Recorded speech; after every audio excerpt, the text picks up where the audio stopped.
Hello everyone, welcome back to my YouTube channel. And आज की video में हम लोग कवर करने वाले हैं chapter number 5 arithmetic progression class 10th। ये डे 5 है आउट ऑफ डे 14। तो अब हम लोग चैप्टर नंबर 5 कंप्लीट करने वाले हैं इस डे 5 में।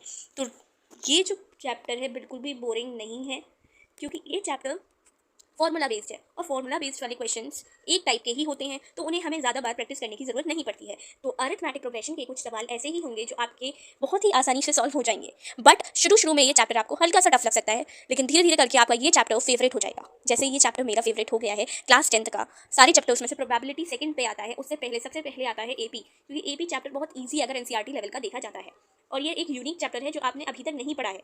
तो इस चैप्टर को समझना भी बहुत ज़रूरी है, तभी जाकर ये आपके लिए क्या होगा, ईजी हो जाएगा।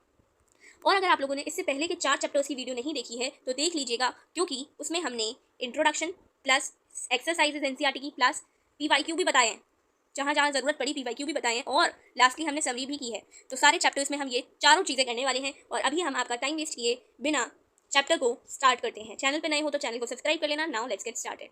चलिए जी, अगर हम इस नेम को देखते हैं तो आपको समझ बिल्कुल भी कुछ नहीं आ रहा होगा कि आखिर ये अरिथमेटिक प्रोग्रेशन क्या है। इसको शॉर्ट में हम एपी के नेम से जानते हैं, ठीक है। जैसे एपी होता है, जीपी होता है, जीपी का नाम भी आपने कभी नहीं सुना होगा, और आपने एचपी का भी नाम नहीं सुना होगा, ठीक है। एक एचपी भी होते हैं। एपी क्या होता है, तो एपी में एपी को समझने से पहले जैसे इसको हमने ले लिया 1 2 3 और 4, तो हर एक नंबर को, जैसे एक ये नंबर हो गया तो इसको हम टर्म बोलते हैं, ये एक नंबर हो गया तो इसको भी हम टर्म लेते हैं, ठीक है। ये एक लिस्ट ऑफ नंबर है, जैसे 1 2 3 एक लिस्ट ऑफ नंबर हो गया, तो इसको हम टर्म मानेंगे, इसको हम टर्म मानेंगे, ठीक है। इसको हम क्या कह देंगे, फर्स्ट टर्म कह देंगे, इसको हम सेकंड टर्म कह देंगे, इसको हम थर्ड टर्म कह देंगे, इसको हम फोर्थ टर्म कह देंगे, एंड सो ऑन, ठीक है। अब ये जो डॉट डॉट होता है ना, 3 डॉट बने हुए हैं, जो ये 3 डॉट ये शो करने के लिए लगा होता है, इसके आगे भी और ज़्यादा नंबर्स हैं, ठीक है। तो हम अब एपी को समझ लेते हैं।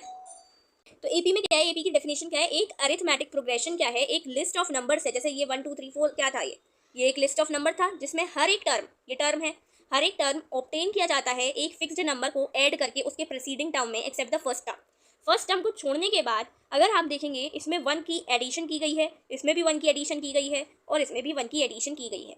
तो आपने एक फिक्स्ड नंबर को क्या किया है, उसके दूसरे टर्म में ऐड करते गए हैं, तो जाकर आपको क्या मिल गया है, उसका नेक्स्ट टर्म मिल गया है। तो ए भी एक ऐसी लिस्ट ऑफ नंबर होती है, ऐसी लिस्ट ऑफ नंबर होती है जिसमें हर एक टर्म आपको, एक्सेप्ट द फर्स्ट टर्म, हर एक टर्म आपको एक फिक्स्ड नंबर के ऐड करने से मिल जाता है।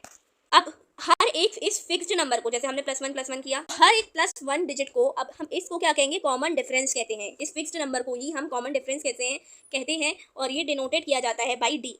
रिमेंबर दैट ये जो डी होता है ये नेगेटिव भी हो सकता है, यानी कि हम -1 भी हो सकता है। जैसे कि हमने ये ले लिया, जैसे हमने ये ले लिया तो -1 इससे माइनस किया इसको, तो ये -2 आ गया। माइनस भी हो सकता है डी, नेगेटिव भी हो सकता है, पॉजिटिव भी हो सकता है, डी इवन 0 हो सकता है। कब, कौन से केस में, जब हम 2,2,2 ले लेते हैं। इसमें हमने 0 को ऐड किया है, इसमें हमने 0 को ऐड किया है, इसमें हमने 0 को ऐड किया है। 0 क्या हो गया, अब ये फिक्स्ड नंबर हो गया, दैट इज डी हो गया। होपफुली आप लोगों को एपी की डेफिनेशन समझ आई होगी। अब हम लोग आगे बढ़ जाते हैं। जनरल फॉर्म ऑफ एपी क्या है, जब हम जनरल फॉर्म ऑफ एपी क्या है, 1 2 3 4 हमने एक एग्जाम्पल लिया था, ठीक है। इसको समझ लेते हैं। जैसे हमने 1 2 3 4 एक एपी लिया था, और हमने क्या कहा था कि इसमें हमने +1 किया है, इसमें हमने +1 किया है, ऐसे ही तो कहा था हमने, इसमें हमने +1 किया है। तो हम इसको क्या लिख सकते हैं, पहले टर्म को छोड़ के सब में हमने डी को ऐड किया है, तो a + d लिख सकते हैं, ठीक है। इसमें हमने क्या किया है, इसमें भी हमने क्या किया है, डी को ऐड किया है, तो वही हमें करना है, ठीक है। तो ये हमारा एक जनरल फॉर्म ऑफ एपी तैयार हो जाएगा। अब हम इसको देखेंगे कि यहाँ 2 क्यों आ रहा है, यहाँ 3 क्यों आ रहा है। इसका एक फॉर्मूला होता है ये। अब इनको हम डिफाइन करेंगे, ये क्या है, ये क्या है, ये क्या है, और ये क्या है। Let's see. उससे पहले, उस फॉर्मूले से पहले हम ये चीज़ समझ लेंगे, फाइनाइट एपी क्या है और इनफाइनाइट एपी क्या है। फाइनाइट एपी ये है, फाइनाइट एपी ये है, और इनफाइनाइट एपी ये है। क्या आपको इन दोनों में कोई डिफरेंस दिख रहा है? हाँ, दिख रहा है। क्या है डिफरेंस भाई, ये है डिफरेंस। यहाँ आपको कोई भी डॉट डॉट नहीं दिख रहा है, और हमने आपको डॉट डॉट का मतलब बताया था कि डॉट डॉट होने का मतलब ये होता है कि आगे भी और नंबर्स हैं, इनफाइनाइट, इन्फिनिटी तक और भी नंबर्स हैं। डॉट डॉट का मतलब होता है इनफाइनाइट, तो इनफाइनाइट एपी ये हो गया। यहाँ पे कुछ नहीं दिख रहा आपको, कुछ नहीं है, दैट मीन्स ये कैसा एपी हो गया, फाइनाइट। जिसके लिमिटेड होते हैं। समझ आ गए? आई थिंक आपको दोनों चीज़ें समझ आ गई होंगी, क्योंकि इस पर क्वेश्चन बनता है, इस पर क्वेश्चन बनता है। ठीक है, तो इस वाली क्वेश्चन में तो कुछ नहीं करना है, आपको फर्स्ट टर्म लिखना है। फर्स्ट टर्म क्या होता है आपका 3/2 हो गया, सेकंड टर्म पूछेगा तो 1/2 हो गया, है ना। कॉमन डिफरेंस अब आपसे पूछ रहा है, कॉमन डिफरेंस कैसे निकालेंगे, इससे इसको माइनस कर देंगे, यानी कि 1/2 को 3/2 से माइनस कर देंगे, या फिर -1/2 को माइनस कर देंगे 1/2 से, तो ये माइनस का 2/2 आ जाएगा, दैट इज माइनस का 1 आंसर आ जाएगा। ठीक है, क्या इनमें से कौन सा एपी बना रहा है? अगर एपी बना रहा है, एपी कैसे चेक करेंगे कि एपी बन रहा है? हम माइनस कर करके देख लेंगे। क्या करके देखेंगे? माइनस। अगर इनका डी फिक्स्ड नंबर यानी कि डी अगर सेम आ रहा है तो ये एक एपी है, तो ये एक एपी है। 5.1 हम एक्सरसाइज करते हैं, चलिए। पहला सवाल कह रहा है कि इनमें से कौन सा situation does the list of number involve make an AP, और क्यों बना रहा है वो एपी। तो एपी चेक करने के लिए हमने एक ही चीज़ आपको बताई थी कि एपी चेक करने के लिए कॉमन डिफरेंस यानी कि फिक्स्ड नंबर देख लेना। अगर इसका फिक्स्ड आ रहा है, मतलब 1 1 1 सक्सेसिव 1 ही आ रहा है डी, या फिर कोई भी वैल्यू आ रही है डी लेकिन इक्वल फिक्स्ड ही नंबर आ रही है 2 नंबर का डिफरेंस करने पे, तो वो एपी क्रिएट कर देता है, बाकी नहीं करेगा। तो पहला वाला ही हम हर क्वेश्चन का सॉल्व करते हैं, बाकी के पोर्शंस अगर नहीं आए तो हमें पूछ लेना, हम कम्युनिटी पोस्ट पे उसको सॉल्व कर कर डाल देते हैं। सबसे पहला क्वेश्चन है कि taxi fare after each kilometre when the fair is ₹15। ठीक है, फॉर द फर्स्ट किलोमीटर कितना है? फर्स्ट किलोमीटर यानी कि पहला टर्म तो हमारा फिक्स हो गया, ए क्या हो गया? 15 हो गया। पहले टर्म को हम किससे लिखते हैं? ए से लिखते हैं। ठीक है, फर्स्ट किलोमीटर यानी कि पहला टर्म 15 हो गया, और बाद में एडिशनल किलोमीटर अगर हम सेकेंड किलोमीटर चलेंगे, मतलब 1 किलोमीटर तो चले ही चले, दूसरा किलोमीटर भी चलना है, तो उसमें एडिशनल फीस को ही तो जोड़ दोगे, यानी कि 15 + 8 कर दोगे। ठीक है, 15 + 8 कर दोगे तो दैट मीन्स यहाँ पे 15 + 8 सेकेंड टर्म आ जाएगा।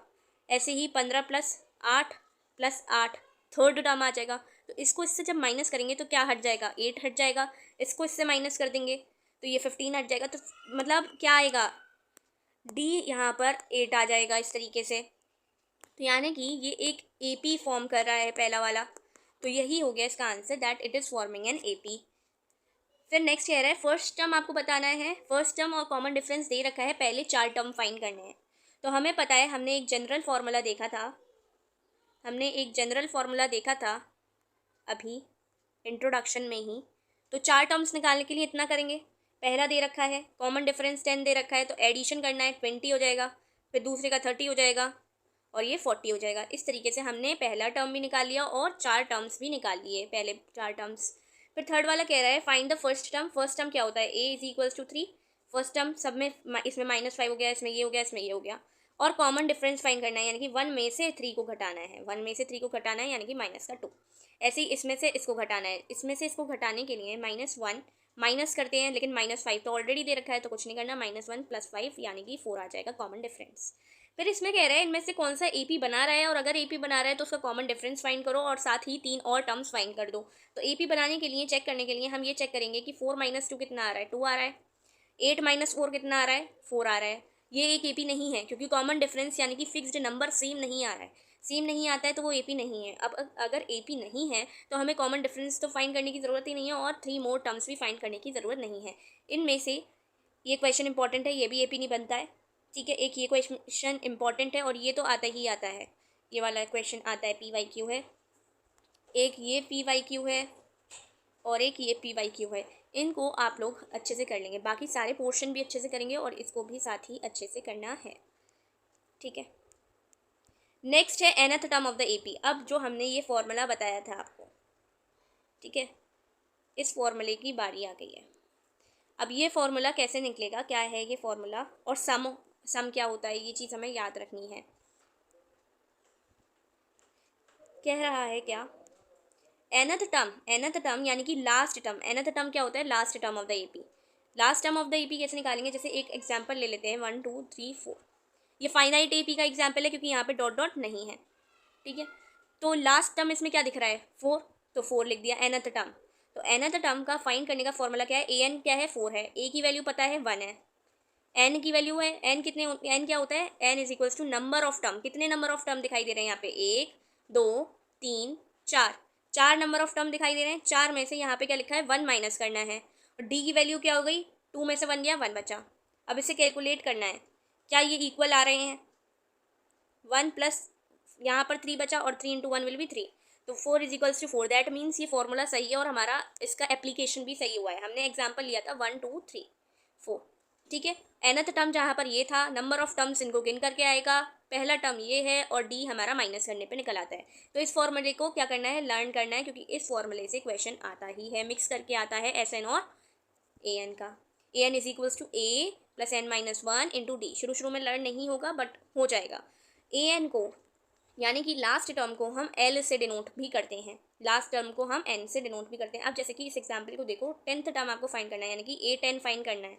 तो ए 10 फाइंड करने के लिए हम लोग क्या करेंगे, ए 10 फाइंड करना है ना, जिसका ए पी ये है, जिसका ए पी ये है, तो इतना इसको रख लेते हैं, जिसका ए पी ये दे रखा है। तो ए 10 फाइंड करने के लिए फॉर्मूला क्या था, a n is equals to a plus n minus 1 into D.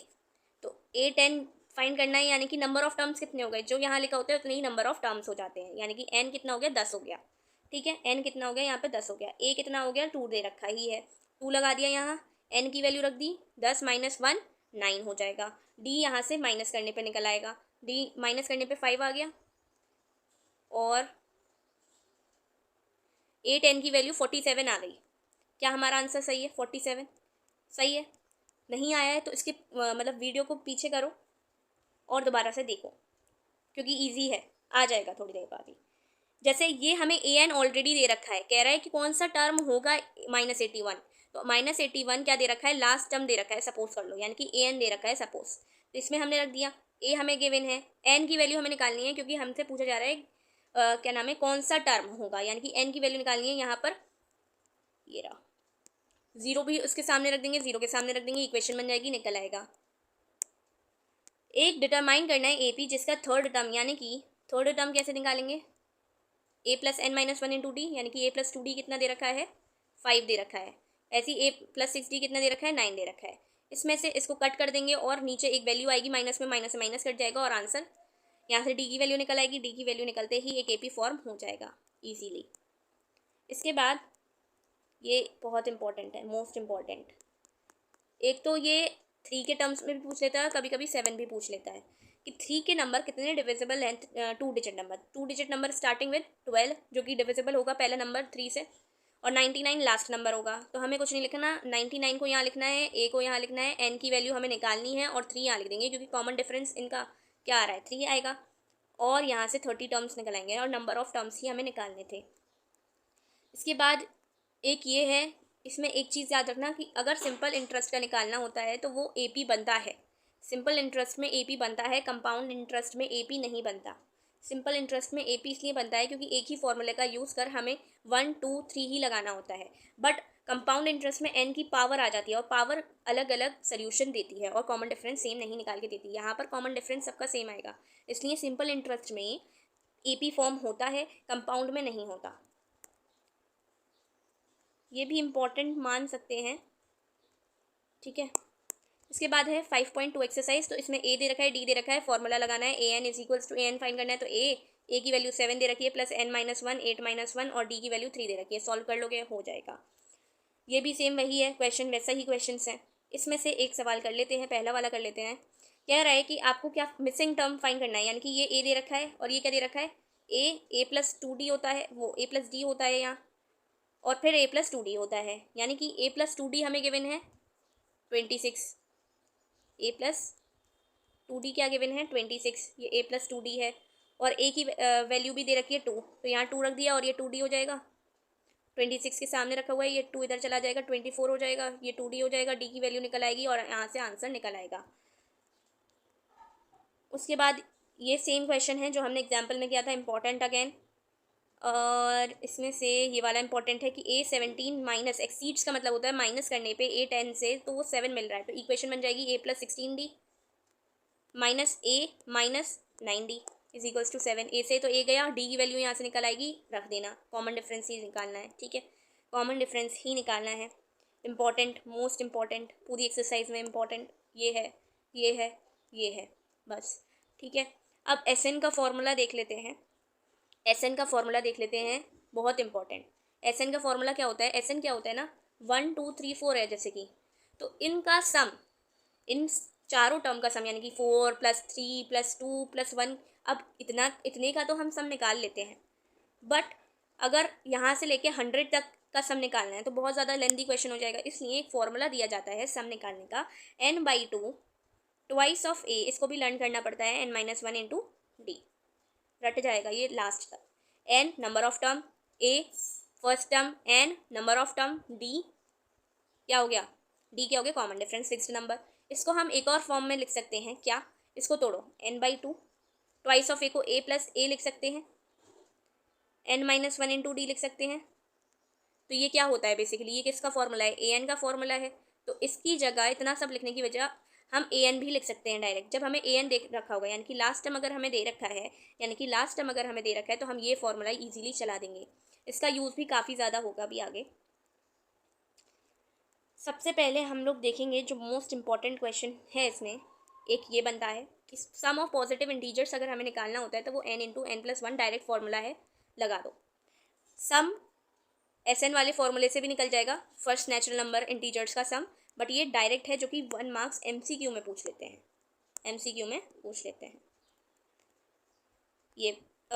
ये एंट्रेंस पर्पस के लिए इम्पॉर्टेंट है ये वाला क्वेश्चन, ठीक है।